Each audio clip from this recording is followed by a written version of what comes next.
હવે વાત કરીશું ઠંડીની।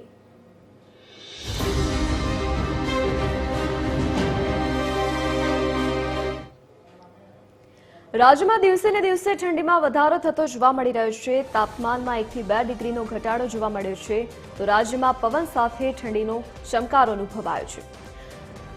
તો રાજ્યમાં કચ્છ જિલ્લાનું નલિયા સૌથી ઠંડુ શહેર રહ્યું છે। 9 ડિગ્રી તાપમાન સાથે નલિયા રાજ્યનું સૌથી ઠંડુ શહેર રહ્યું છે। તો રાજ્યમાં અનેક જિલ્લામાં 15 ડિગ્રીથી નીચે તાપમાન નોંધાયું છે। તો આગામી સમયમાં ઠંડીમાં હજુ પણ વધારો થાય તેવી પણ સંભાવના હવામાન વિભાગ દ્વારા વ્યક્ત કરવામાં આવી છે। એસોસિએટ એડિટર અરુણ શાહ આપણી સાથે લાઈવ જોડાઈ ગયા છે। જે અરુણ, દિવસે ને દિવસે તાપમાનમાં ઘટાડો નોંધાઈ રહ્યો છે, ઠંડીનું પ્રમાણ વધ્યું છે, આગામી સમય માટે હવામાન વિભાગની શું આગાહી છે ઠંડીને લઈને?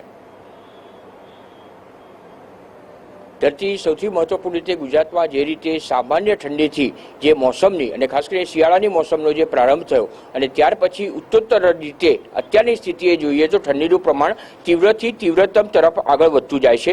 સૌથી મહત્વનું સમગ્ર રાજ્યની દ્રષ્ટિએ જોઈએ તો નલિયા શહેર સૌથી વધુ ઠંડુ શહેર રહ્યું છે। ખાસ કરીને અત્યારે જે તાપમાનની માહિતી પ્રાપ્ત થઈ છે તે મુજબ 9 ડિગ્રી સેલ્સિયસ તાપમાન નોંધાયું છે, એટલે કે નલિયામાં ઉત્તરોત્તર તાપમાન સિંગલ ડિજિટમાં અને તાપમાન ઘટતું જતું હોય તેવી પરિસ્થિતિ થયા વિના રહેતી નથી।